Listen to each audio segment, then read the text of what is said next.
Hey everybody, thank you so much for tuning in. Today I'm going to show you how to make this nautical rope theme mirror.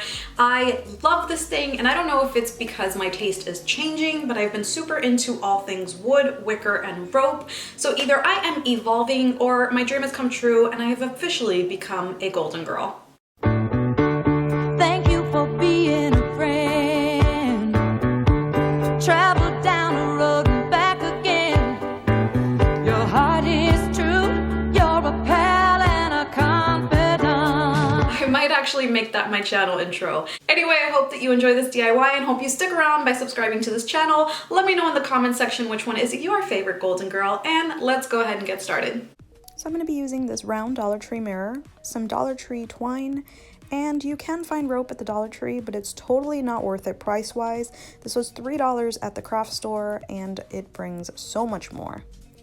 So I'm going to grab my hot glue and start pressing my twine into the top, facing up, and I'm going to leave a good amount of twine and cut the bottom. I'm going to do a little row of this, and the reason I'm doing this is so I can cover my rope since I am going to be cutting it and I want to make sure that everything looks nice and neat. Make sure you're making this wide enough and full enough to cover your rope. Now that that little bundle is ready, I'm going to grab my rope and hot glue that directly onto the bundle.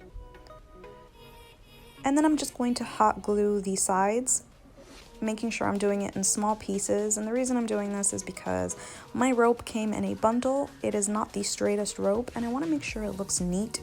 So I'm pulling and straightening the rope as much as I can. If you have finger guards, use those. I have pretty long nails, so I'm not getting burned.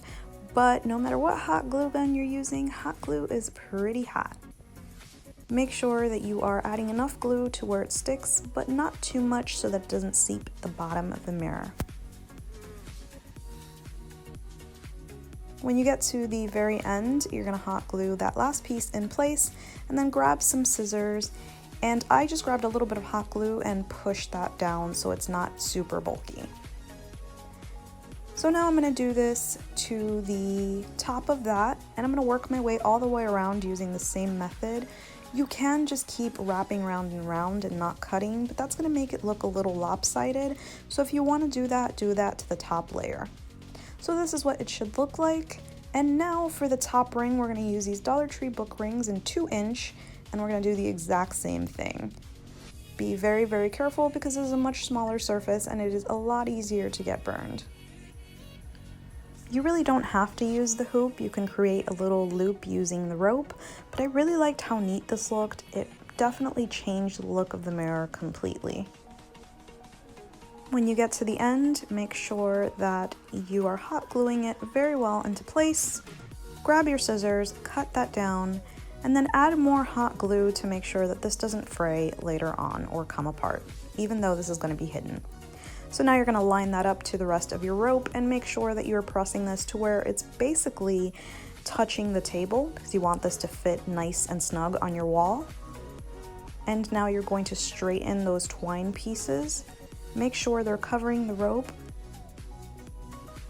and pressing that into that hot glue, or you can add more hot glue or E6000. It's totally up to you. Now I flipped this over. I kind of wish I would have left these pieces a little longer, but that is okay. I added hot glue onto the rope and mirror and pressed this down. Then I added some more hot glue to the top of that. You can clean up the mirror using scissors. I used a lighter. If you're going to use this method, please be very careful. Make sure nothing flammable is around you and that you're not keeping the fire onto the rope for too long, just really quickly so those fuzzy pieces come off. Once you're done with this step, clean up your mirror and bam, you should have a beautiful nautical porthole mirror. If you like this video, please don't forget to give me a thumbs up, and thank you so much for watching. Till next time.